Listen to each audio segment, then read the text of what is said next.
Magandang araw po muli sa inyong mga kaibigan. Isa na naman pong masamang balita ang dumating dito kaninang umaga sa amin.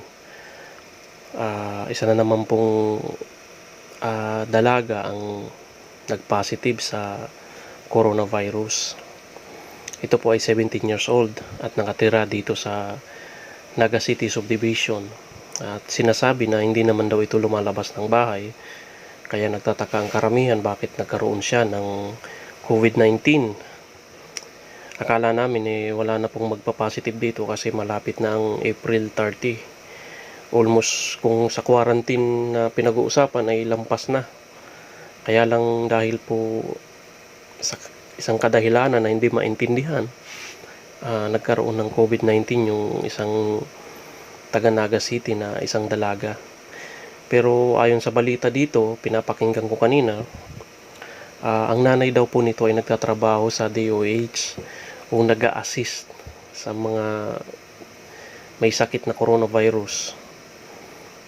Correct me if I'm wrong kung nag-a-assist nga ba or what, basta nagtatrabaho sa DOH na malamang na-expose siya sa may sakit na COVID-19.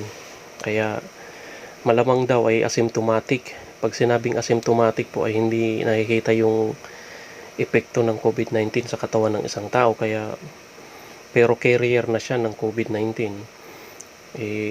Yun po ang sabi na baka galing sa nanay yung COVID-19. Kaya po lahat ng member ng pamilya ngayong araw po ay nag-swab test na po sila at bukas po malalaman kung positive sila o hindi.